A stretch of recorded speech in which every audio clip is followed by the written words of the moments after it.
مسیح کے بابرکت اتم جلالی محیب اور خاطر بخش نام میں آج شام میری طرف سے آپ کو بہت بہت سلام قبول ہو.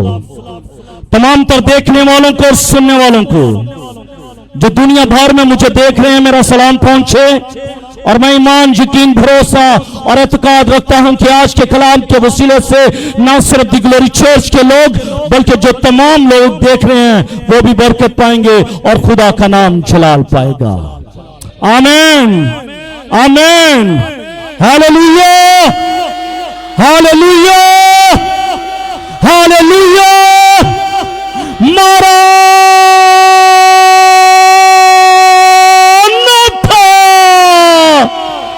خدا کے جلال کے لیے بھرپور تالیاں بجھائیے گا.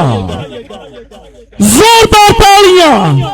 کسی پرائم منسٹر کے لیے نہیں, ایم پی اے کے لیے نہیں, بلکہ زندہ خدا کے لیے اور اس کا لا خطا زندگی بخش اور موت پر کلام کے لیے جو بند بند اور گودے گودے میں سے گزر جاتا ہے اور اپنا اثر چھوڑ جاتا ہے.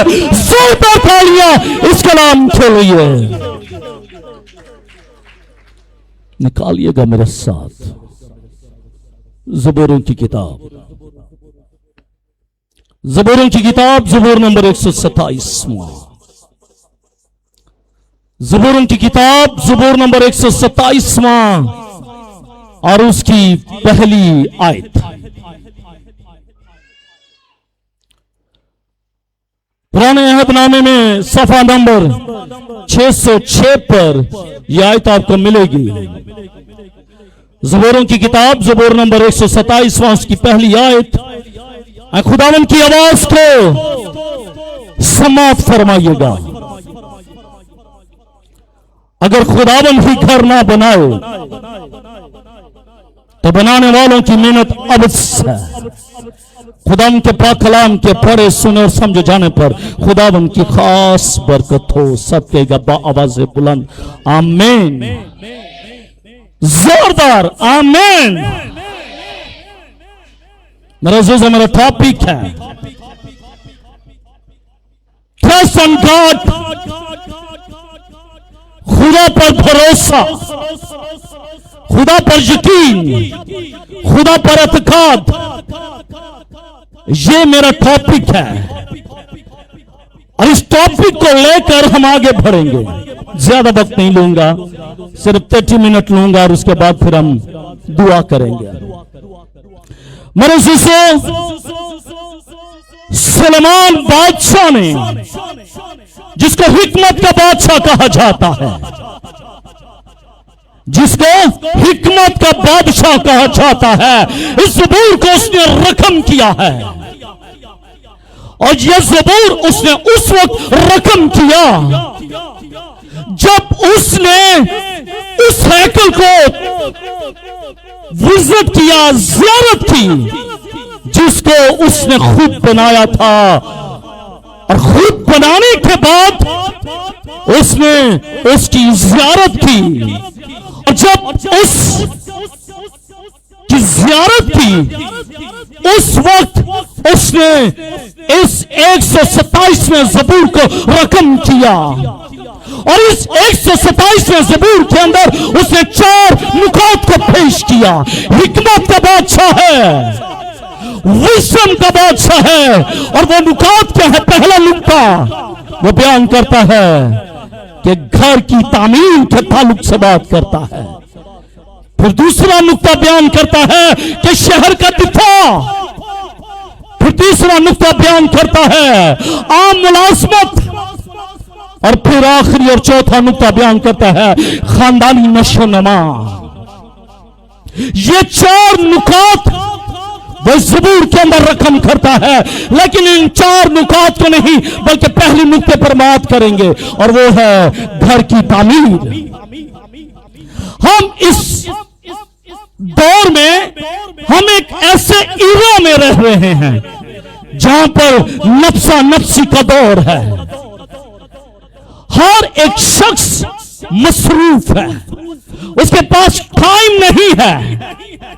اور ولیم ووڈس یہ کہتا ہے, بڑی خوبصورت اپنی پوئٹری میں کہتا ہے کہ we have no spare time to see the nature. ہمارے پاس وقت نہیں ہے کہ ہم خدا کی قدرت کو دیکھ سکیں. وہ کہتا ہے ہمارے پاس ٹائم ہی نہیں ہے کہ ہم خدا کی قدرت کو دیکھ سکیں. کیوں؟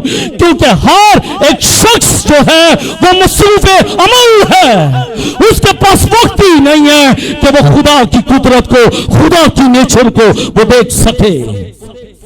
کوئی شخص روزگار کے پیچھے بھاگ رہا ہے کہ اس کو روزگار مل جائے، وہ روزگاری کے پیچھے بھاگ رہا ہے. کوئی تعلیم کے پیچھے بھاگ رہا ہے کہ اسے تعلیم مل جائے. کوئی گھر بنانے کے پیچھے بھاگ رہا ہے کہ اس کا گھر خوبصورت بن جائے. کوئی شخص بھی ایسا نہیں ہے کہ جو خدا کی قدرت کو دیکھ کر اس کا بیان کر سکے. ہر ایک شخص کسی نہ کسی سرگرمی میں مصروف عمل ہے اور وہ یہ چاہتا ہے کہ اسے روزگار مل جائے، اسے تعلیم مل جائے، اسے اچھا گھر مل جائے. پاکستان کے اندر بالخصوص اور بالعموم میں پاکستان کی بات کرنے لگا ہوں. پاکستان کے اندر خاص طور پر ساری زندگی بیت جاتی ہے، ساری زندگی ختم ہو جاتی ہے. کن چیزوں میں؟ سنیے گا، ایک گھر بنانے میں، ایک گھر بنانے میں زندگی بیت جاتی ہے. بچوں کو سیٹ کرنے میں زندگی بیت جاتی ہے. مستقبل محفوظ کرنے میں اس کی زندگی بیت جاتی ہے. اور آج خدا کا کلام ہم سے ایک سوال کر رہا ہے، ہم سے ایک سوال پوچھ رہا ہے. کیا تو نے جو محنت کر رہا ہے، کیا جو تو اسٹرگل کر رہا ہے، اس محنت میں کیا خدا موجود ہے یا پھر نہیں ہے؟ کیا تو اپنی ہی کوششوں سے بھاگ رہا ہے؟ کیا تو اپنی ہی طاقتوں پر انحصار کر رہا ہے؟ کیا تو اپنی ہی محنتوں پر انحصار کر رہا ہے؟ یا پھر تیری محنت کے اندر خدا کی بڑی محبت کا دریا چھپا ہوا ہے؟ کیا خدا تیرے ساتھ ہے یا پھر نہیں ہے؟ کہ یا پھر تو اپنے پر بھروسہ کر رہا ہے؟ میرا ٹاپک ہے ٹرسٹ ان گاڈ، خدا پر انحصار، خدا پر بھروسہ، خدا پر یقین. کیا تمہاری محنت میں خدا شامل ہے یا پھر نہیں ہے؟ اور اگر آج میں اپنے پیارے بھائی سلوانہ سے یہ سوال کروں کہ آج جو انہوں نے گھر بنایا ہے، جو گھر لیا ہے، کیا اس میں صرف آپ دونوں کی محنت ہے یا پھر اس میں خدا بھی موجود ہے؟ خدا موجود ہے. اور اگر خدا موجود ہے، اگر خدا موجود ہے تو آپ کی ساری زندگی نہیں لگی، بلکہ کتنا ٹائم لگا؟ کتنا ٹائم؟ شاید 1 سال. 1 سال کے اندر خدا نے یہ بڑا معجزہ، it's not a small thing, it's a huge money, یہ بڑی رقم تھی. شاید ان کے لیے پاسبل نہ ہوتا، لیکن کیوں پاسبل ہو گیا؟ کیونکہ انہوں نے خدا پر بھروسہ کیا. اور جو خدا پر بھروسہ کرتے ہیں، خدا کبھی ان کو شرمندہ نہیں کرتا. ہاللیلویا! خدا ان کو کبھی شرمندہ نہیں کرتا. کیوں؟ کیونکہ ان کا بھروسہ خدا پر تھا. ان کا بھروسہ خدا پر تھا. پیسے دینے پادری صاحب آلو دعا کرو. پادری صاحب نے پیسے پکڑے ہیں، دعا کی ہے. بھائی صاحب نے سٹام کروا لیا ہے. میں نے کہا بھائی جی یہ لیں. بھائی صاحب اس کو اپنے پاس رکھیں، اپنے چرچ میں رکھ دیں. یہ آپ کی امانت ہے، یہ آپ ہی کا کام ہے. بھائی جب آپ خدا پر، خدا کے خادموں پر ٹرسٹ کرتے ہیں، خدا آپ کے لیے آسمان کھول دیتا ہے. آمین. خدا آپ کے لیے آسمان کھول دیتا ہے. لیکن یاد رکھیے گا ایک اور بات، جب آپ اپنے ہی گھروں میں خدا کے خدام کے بارے میں بات چیت کرتے ہیں اپنی بیوی کے ساتھ، اپنے شوہر کے ساتھ، then the time your kids are listening your voice، آپ کی آوازوں کو آپ کے بچے سن رہے ہوتے ہیں، آپ کڑوا بیج بو رہے ہیں ان کی زندگی میں، اور جب آپ کڑوا بیج ان کی زندگی میں بول رہے ہیں تو یاد رکھیں you will not get something، آپ کچھ بھی حاصل نہیں کر پائیں گے۔ میرے عزیزو، گھر بنانے میں دو طریقے ہوتے ہیں، گھر بنانے میں دو طریقے ہوتے ہیں۔ میرا ٹاپک ہے خدا پر انحصار۔ اگر خدا ہی گھر نہ بنائے تو بنانے والوں کی محنت، اگر خدا ہی گھر نہ بنائے تو بنانے والوں کی محنت ابس ہے۔ اس کا مطلب ہے کہ دس پلان آف گاڈ، یہ خدا کا منصوبہ تھا۔ دو طریقے ہوتے ہیں۔ پہلی بات، ہم اپنے علم، مہارت، مالی وسائل کی بنیاد پر اپنے منصوبے کو، اپنی سوچ کو اور اپنے فیصلے کو اور اپنے مستقبل کو عملی جامہ پہنائیں اور اس کے بعد اس پر خدا کی برکت مانگیں۔ ڈفرنس بیان کرنے لگے دو باتوں میں۔ پہلی بات، ہم اپنے علم، مہارت اور مالی وسائل کی بنیاد پر اپنے منصوبے کو عملی جامہ پہنا کر اس پر خدا کی برکت کو مانگیں۔ یہ پہلا طریقہ ہے کہ ہم نے اپنے جو وسائل ہیں اس پر بھروسہ کرنا ہے، ہم نے اپنے علم پر بھروسہ کرنا ہے، ہم نے اپنی مہارت پر بھروسہ کرنا ہے۔ دوسری بات، انتظار کریں۔ کیا؟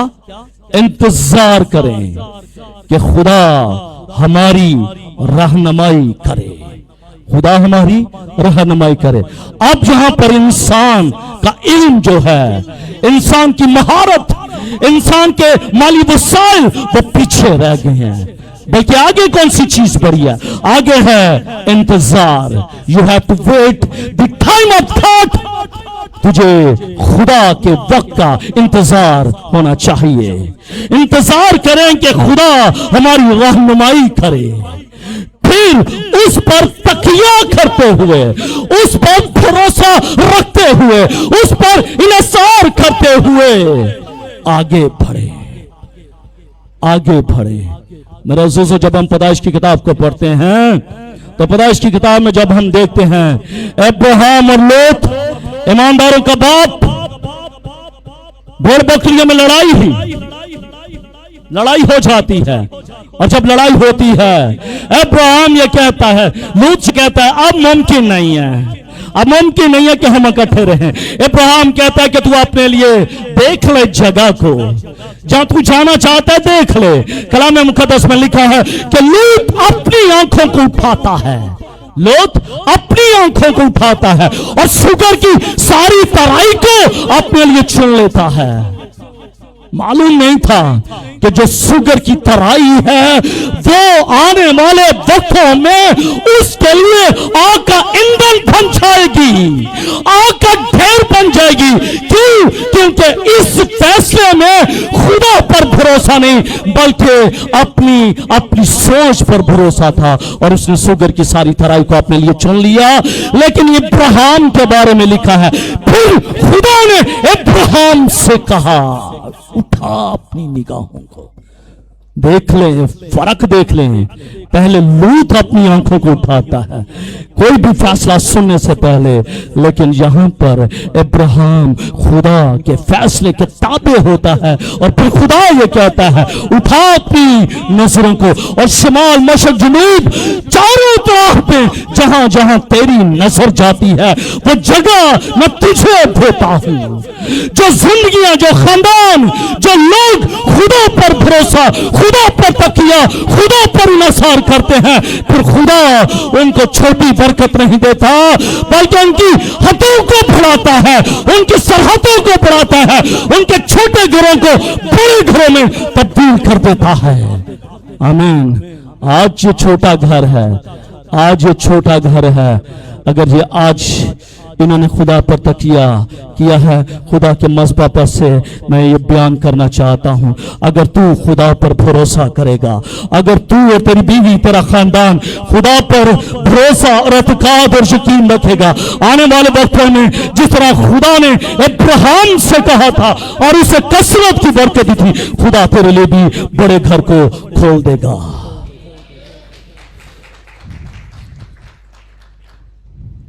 یاد رکھیے گا, تھوڑا سا تھوڑا بھی بہت ہو جاتا ہے, تھوڑا سا بھی بہت ہو جاتا ہے اگر اس پر خدا کی برکت ہو, اگر اس پر خدا کی برکت ہو تو وہ تھوڑا بھی تیرے لیے بہت زیادہ ہو جاتا ہے.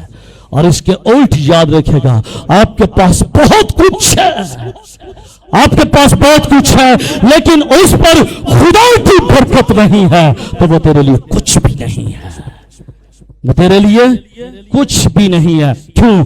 کیونکہ اس پر خدا کا ہاتھ نہیں ہے, اس پر خدا کا ہاتھ نہیں ہے. یاد رکھیے گا, پہلی بات, خدا کے بغیر محنت بے فائدہ ہے. خدا کے بغیر محنت بے فائدہ ہے. ٹرسٹ اینڈ گاڈ میرا ٹاپک ہے, خدا پر انحصار. اگر تو محنت تو کر رہا ہے لیکن اگر اس محنت میں خدا نہیں ہے تو پھر یاد رکھیے گا تیرے پاس کچھ بھی نہیں ہے. یہ گھر جب میں نے بنانا تھا مجھے یاد ہے, اسٹرنل ممبر, میرے پاس 2,65,000 روپے تھے. کتنے؟ 2,65,000 روپے تھے. میں نے اے ٹی ایم میں ڈالے, کارڈ ڈالا, پرچی نکالی, پرچی نکال کر میں گھر میں آیا. میں نے اپنے ایلڈر صاحب کو بلایا, میں نے کہا ایلڈر صاحب ہمارے پاس 2,65,000 ہیں, ہم دعا کرتے ہیں. ہم نے خدا پر بھروسہ, تقیہ, یقین رکھتے ہوئے اس اے ٹی ایم کی جو سلپ ہے اس کے لیے میں نے دعا کی, انہوں نے دعا کی. اور جب ہم نے دعا کی, ہمارے پاس تھوڑا تھا لیکن جب دعا کی تو وہ ہمارے لیے بہت کچھ ہو گیا. اور آج یہ خوبصورت چرچ آپ دیکھ رہے ہیں, یہ خوبصورت چرچ آپ دیکھ رہے ہیں, جب آپ کے پاس تھوڑا ہے اور اس پر خدا کی برکت ہے, آپ کے لیے بہت کچھ ہو جائے گا. خدا کے بغیر محنت جو ہے وہ بے فائدہ ہے, اور اگر آپ محنت کر رہے ہیں اس میں خدا موجود ہونا چاہیے.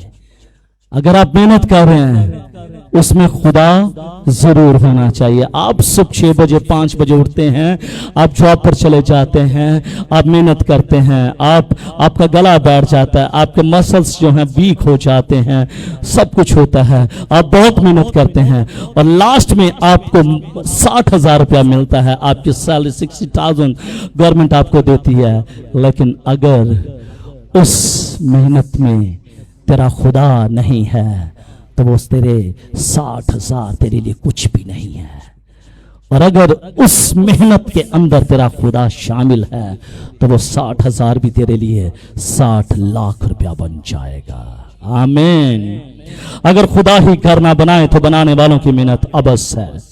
میرے عزیزو, یہاں گھر صرف اینٹوں کا مکان نہیں ہے,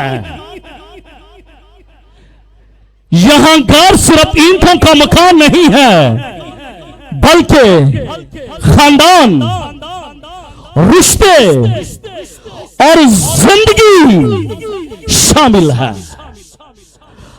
اکثر ہم دیکھتے ہیں کہ لوگ بڑے بڑے مکان, بڑے بڑے گھر بناتے ہیں, خوبصورت گھر بناتے ہیں, ڈبل سٹوری گھر بناتے ہیں, اچھے ڈیزائن کے گھر بناتے ہیں, مہنگا فرنیچر بناتے ہیں, لیکن اگر انہی مکانوں کے اندر اگر خدا موجود نہیں ہے تو وہ بڑے گھر, خوبصورت ڈیزائن کے گھر, ان گھروں کے اندر لڑائی جھگڑے کی فساد ہوتی ہے,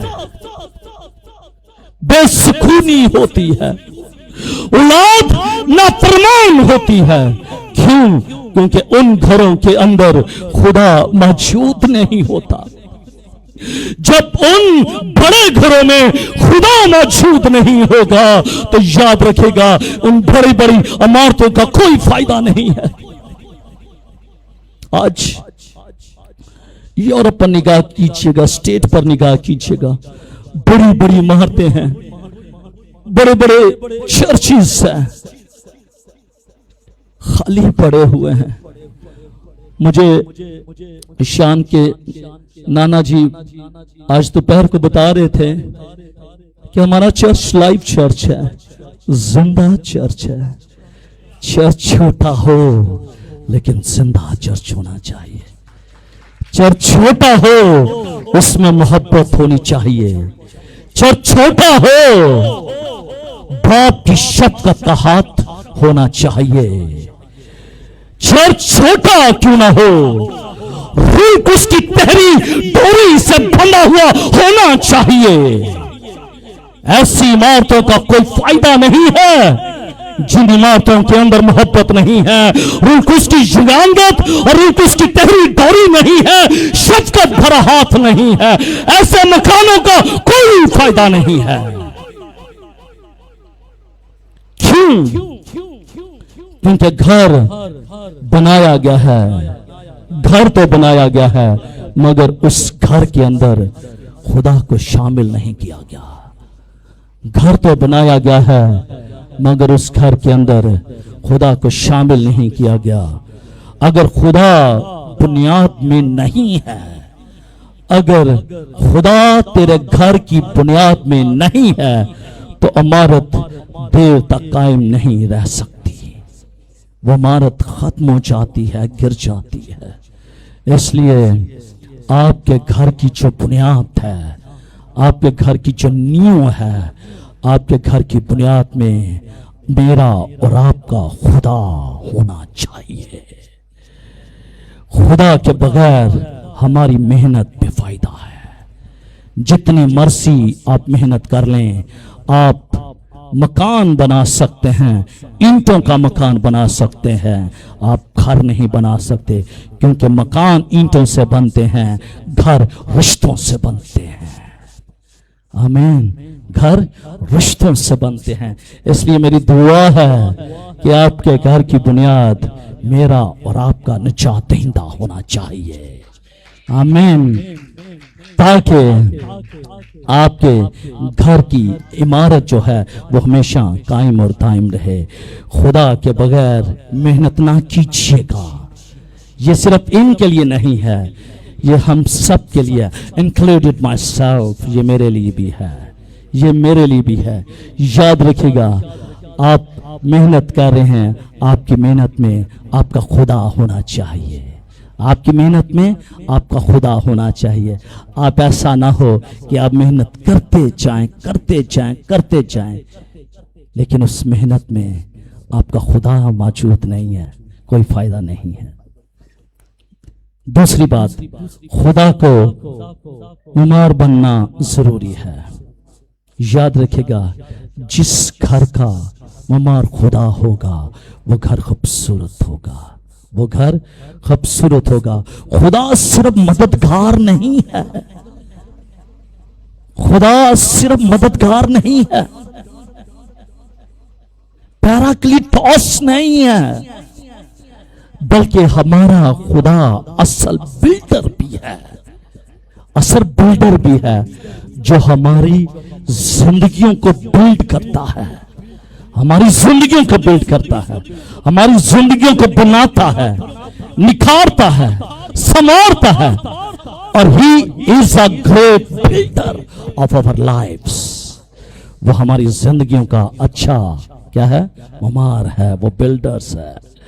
دانش مند جو آدمی ہے وہ ہمیشہ جو اپنا گھر بناتا ہے وہ چٹان پر بناتا ہے، لیکن جو بیوقوف ہے وہ اپنا گھر ریت پر بناتا ہے۔